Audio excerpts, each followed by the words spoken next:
Wiris, fonction utilisateur. Dans CalcMe, on a une action qui est de type 2 points égal, qui va permettre de définir des fonctions personnelles. Alors la syntaxe est la suivante, on va donner un nom à une fonction, on va mettre des paramètres éventuellement entre parenthèses, séparés par des virgules, 2 points égal, et là on indiquera la séquence d'actions à faire quand on appelle cette fonction. Donc l'idée ça va être de remplacer des instructions un peu répétitives par une fonction. Donc typiquement, par exemple R parenthèse, on pourrait le définir comme étant random -5.5/0, et à chaque fois, au lieu d'écrire cette instruction, on pourra appeler simplement R parenthèse. On peut mettre des paramètres, par exemple R parenthèse n virgule e, ce serait random de -n à n, et puis on exclut le petit e, et bien ça, si on l'appelle sur R 7.3 par exemple, ça va permettre de faire un random entre -7 et 7 en excluant 3. Donc l'idée, c'est, quand on a des choses qui se répètent, de voir si on peut transformer ça en une fonction qui rendra le code plus lisible et qui évitera de faire des copier-coller. Pour illustrer ça, on va créer une question dans laquelle on demandera aux élèves de développer P1 moins P2 fois P3, où P1, P2 et P3 sont des polynômes de degré 1. Donc on va avoir 3 polynômes de degré 1 à créer. C'est typiquement intéressant ici de créer une fonction qui ne demandera pas spécialement de paramètres et qui simplement créera une expression de degré 1 du type random fois x plus random. On créera donc dans CalcMe cette fonction utilisateur fa comme facteur, et puis on créera nos facteurs P1, P2, P3 grâce à ce fa, et P la réponse grâce à un calcul fait par CalcMe. Et puis dans l'énoncé, on fera référence à ces P1, P2, P3 et P avec les dièses qui vont bien. Alors j'attends une unique réponse, l'expression développée. Donc je vais créer une question de type réponse courte, tout simplement, à laquelle je vais donner un nom et une consigne. Ici en l'occurrence, la consigne c'est de développer, on a dit P1, alors dièse P1 pour bien dire que je fais référence à quelque chose que je vais définir dans la partie algorithme, moins dièse P2.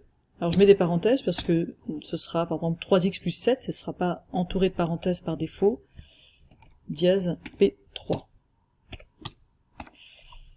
Alors ici, je suis un peu obligé d'écrire comme ça, remarquez que j'aurais pu écrire par exemple directement un dièse P qui vaille tout ça, mais Wiris l'aurait calculé, donc l'aurait déjà donné sous une forme simplifiée. Moi je veux évidemment justement cette forme pas simplifiée, puisque c'est à l'élève de faire le travail. Donc voilà pour mon énoncé.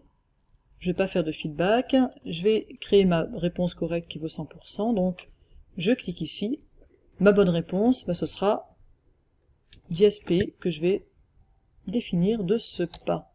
Voilà. Pour la validation, alors je suis dans le type expression, donc dans général, mathématiquement égal, et par contre je veux absolument que ce soit développé, et éventuellement simplifié. Je peux même demander pour la structure que c'est la forme d'un polynôme. Et il me reste à définir mes variables. Donc, je veux définir plusieurs facteurs, j'aurai 3 facteurs de degré 1. Donc j'ai dit que j'avais intérêt à créer une fonction utilisateur qui n'a pas besoin de paramètres. Mettre 2 points égal pour dire que je la crée. Alors pardon, je passe en anglais.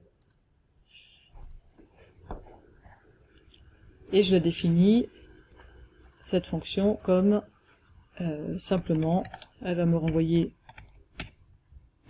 un nombre entier entre -5 et 5, mais pas 0,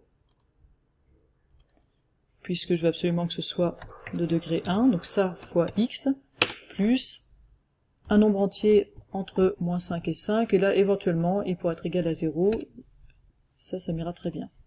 Donc voilà pour ma fonction utilisateur, je vais pouvoir maintenant l'utiliser pour définir P1, voilà, ce sera simplement un appel à ma fonction fa, P2, encore un appel à ma fonction fa, P3, encore un appel à ma fonction fa, d'où l'intérêt de l'avoir écrite plutôt que de faire des copier-coller, et puis P, bien ce sera égal à P1 moins P2 fois P3. Et on a défini tout ce qu'il fallait. On revient donc en arrière, on peut regarder l'aperçu si on le souhaite, on voit qu'on a en tout cas une expression du second degré, ça a l'air d'être correct.